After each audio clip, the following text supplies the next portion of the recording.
গোসল ফরজ হলে ভুলেও কখনো এই তিনটি কাজ করবেন না। যদি ভুলক্রমেও এই তিনটি কাজ করে ফেলেন তাহলে আপনার জীবন থেকে আল্লাহর রহমত উঠে যাবে। এবং আমাদের প্রিয় নবী গোসল ফরজ হওয়ার পরে এই তিনটি কাজ করতে বারবার নিষেধ করে গেছেন। আর কোনো ব্যক্তি যদি ভুলক্রমে হোক বা ইচ্ছা করেই এই তিনটি কাজের ভেতর কোনো একটি করে ফেলে তাহলে মৃত্যুর আগ পর্যন্ত তার ফল ভোগ করতে হবে। প্রিয় দর্শক, ভিডিওটি অবশ্যই শেষ পর্যন্ত দেখবেন, কেননা আমাদের মধ্যে এমন অনেকেই আছে যারা এই কাজগুলো বেশিরভাগ সময় করে থাকে। আর অবশ্যই মিলিয়ে নিবেন এই তিনটি কাজ কখনো আপনি করেছেন কিনা। যদি না করে থাকেন তাহলে অবশ্যই একবার আলহামদুলিল্লাহ কমেন্ট করবেন এবং ভিডিওটি শেয়ার করে ওই সকল ব্যক্তিদের কাছে পৌঁছে দেওয়া আপনার কর্তব্য স্বরূপ। কেননা আমাদের প্রিয় নবী বলেছেন যে আমার হাদিস একজন থেকে আরেকজনের কাছে পৌঁছে দিবে তার জন্য কিয়ামতের দিন আমার সুপারিশ ওয়াজিব হয়ে যাবে। তাই ভিডিওটি অবশ্যই শেয়ার করে মুসলিম ভাই ও বোনদের মধ্যে ছড়িয়ে দিন। প্রিয় দর্শক, আপনি যদি একজন প্রকৃত মুসলিম হয়ে থাকেন তবে আপনার জীবনে ফরজ গোসল আসবেই, হোক সে নারী কিংবা পুরুষ। তবে কোনো বান্দার উপর যদি গোসল ফরজ হওয়ার পরে এই তিনটি কাজ করে তবে তার পৃথিবীর জীবন তো ধ্বংস হবেই,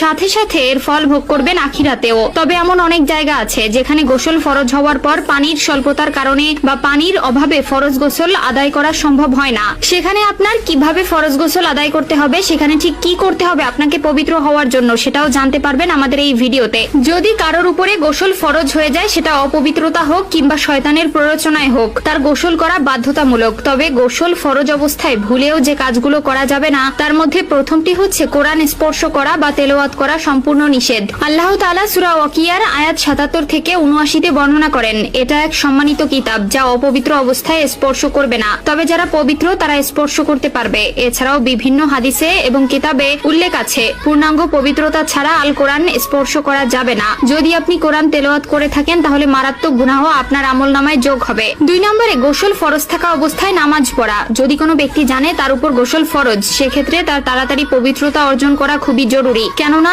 অপবিত্র অবস্থায় তার নামাজ কখনোই আল্লাহর কাছে গ্রহণযোগ্য হবে না। কারণ নামাজ আদায়ের জন্য পবিত্রতা আবশ্যক। আল্লাহ তাআলা সূরা নিসার ৪৩ নম্বর আয়াতে বলেছেন, হে মুমিনগণ, নামাজের কাছে যেও না যখন তোমরা নেশাগ্রস্ত, যতক্ষণ না পর্যন্ত বুঝতে পারছো তোমরা যা বলছো, আর পবিত্রতা না থাকলে যেও না যতক্ষণ না পর্যন্ত গোসল করো। ৩ নম্বরে রয়েছে যাদের উপর গোসল ফরজ তারা কোনোভাবেই মসজিদে প্রবেশ করতে পারবে না, কারণ পবিত্রতা না থাকলে মসজিদে প্রবেশ করা নিষিদ্ধ।